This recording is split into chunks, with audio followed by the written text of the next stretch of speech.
tua palavra é luz no meu caminho. Caríssimos irmãos e irmãs, que bom mais uma vez vir ao teu encontro nesta segunda-feira, começando assim mais uma semana e nesta certeza de que o bom Deus nos acompanha, de que Ele nos habita, está dentro de nós. E para acessá-lo, nós sabemos o caminho. O caminho passa pela respiração consciente. Por isso, façamos este acesso, ide ao encontro deste Deus que está em ti. Por isso, inspire e acolha dentro de ti esta presença de Deus. Ressignifique suas emoções, seus pensamentos.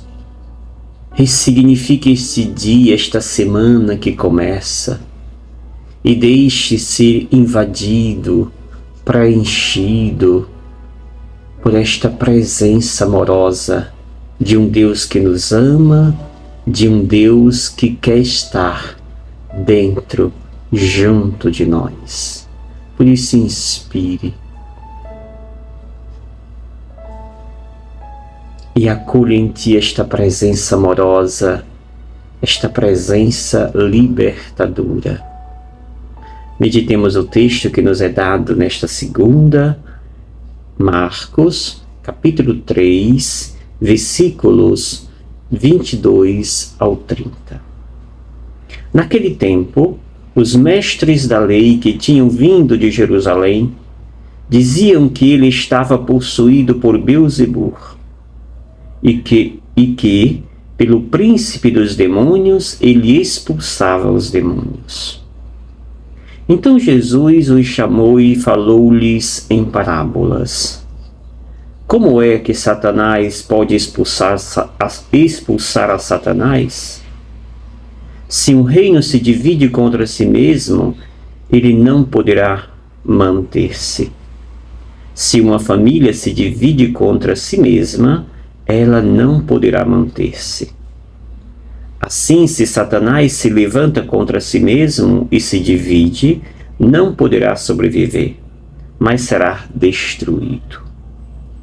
Ninguém pode entrar na casa de um homem forte para roubar seus bens, sem antes o amarrar.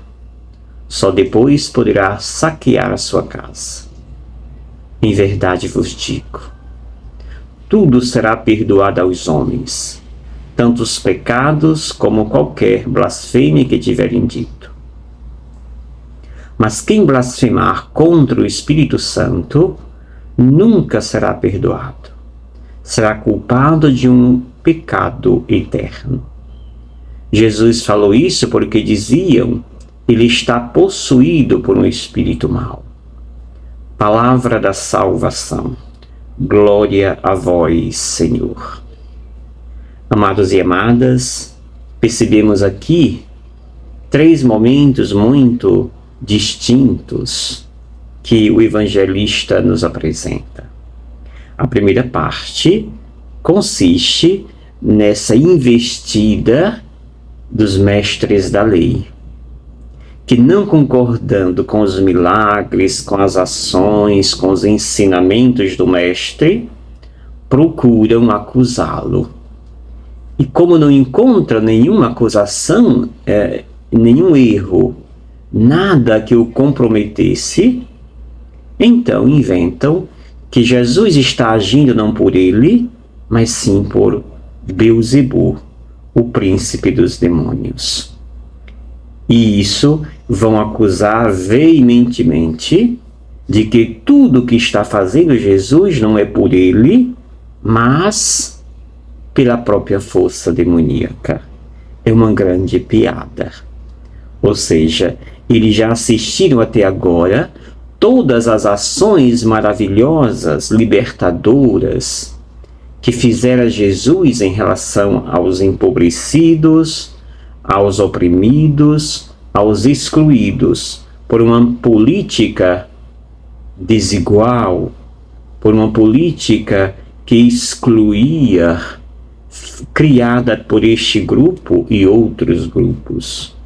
Como infelizmente hoje no mundo cada vez mais parece se evidenciar alguns líderes que se comportam desta maneira, que vê os seus adversários como inimigos, e que parece que volta aquela ideia da raça pura. Se não for a raça que eu imagino que deve existir, aqueles que não pertencem a esta raça são jogados fora. É perigoso esta mentalidade. Jesus condena os fariseus. Iremos ver isso, os mestres da lei, iremos ver isso aqui neste evangelho. A segunda parte do texto mostra Jesus combatendo esta investida, contando algumas parábolas, quando ele vai dizer como é que Satanás pode expulsar o próprio Satanás. Se um reino se divide contra si mesmo, ele não poderá manter-se. Se uma família se divide contra si mesma, não poderá sobreviver. Amados irmãos e irmãs, continua Jesus dizendo, se ninguém pode entrar na casa de um homem forte para roubar seus bens, sem antes amarrar. Só depois poderá saquear sua casa. Ou seja, Satanás não pode se voltar contra si mesmo, se assim eles denominam Jesus. E eis que aqui Jesus está dizendo que Satanás não se adequa às ações que ele realiza, mas muito mais se adequa àqueles que o acusam. Isto se revela e vai se revelar cada vez mais claro nas atitudes desses que se fazem inimigos do Mestre. A última parte do texto, Jesus dá aqui uma sentença para aqueles que simplesmente colocam a venda nos olhos para não ver o fato, para não ver a verdade, para não admitir aquilo que está à distância dos próprios olhos. Ou seja, Jesus começa dizendo: tudo será perdoado aos homens, tanto os pecados como qualquer blasfêmia. No entanto, vai dizer Jesus: quem blasfemar contra o Espírito Santo nunca será perdoado. Será culpado de um pecado eterno. O que é pecar contra o Espírito Santo? É você estar diante de Jesus na Eucaristia e achar que ali, por exemplo, é um pedacinho de bolacha, de biscoito. É não conseguir ver este fato diante dos seus olhos. Está aqui Jesus, mas eu não sou capaz de reconhecê-lo. Eu sei que ali está Jesus, mas eu não admito que isto é verdade. Pecar contra o Espírito Santo é desconhecer, é não reconhecer o projeto que o Pai confia a seu Filho Jesus Cristo. É não acolher aquele que o Pai enviou para nos transmitir o seu recado, os seus projetos, o seu amor. Jesus Cristo é isto, aquele que veio trazer a mensagem verídica, verdadeira e completa do Pai. Se Jesus está aqui diante dos meus olhos e eu estou vendo Jesus, mas insiste em dizer: tu não és Jesus, tu não és o enviado do Pai, mesmo sendo evidente todas as suas ações e práticas. Ou seja, eu estou indo contra a verdade, a ação de Deus, que é o Espírito Santo nele, que eu simplesmente digo: não reconheço, não quero te aceitar como aquilo que tu és, a verdade. Amadas e amadas, como nós acolhemos Jesus? Reconhecemos de fato que Ele está presente nos seus mistérios ou resistimos como os fariseus e mestres da lei?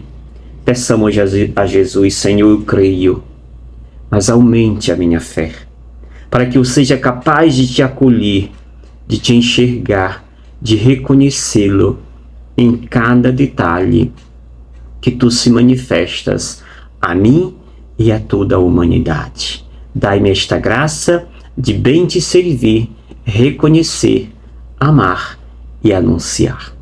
E eu te abençoo, em nome do Pai, do Filho e do Espírito Santo. Amém. Gratidão. Obrigado, Senhor, porque és meu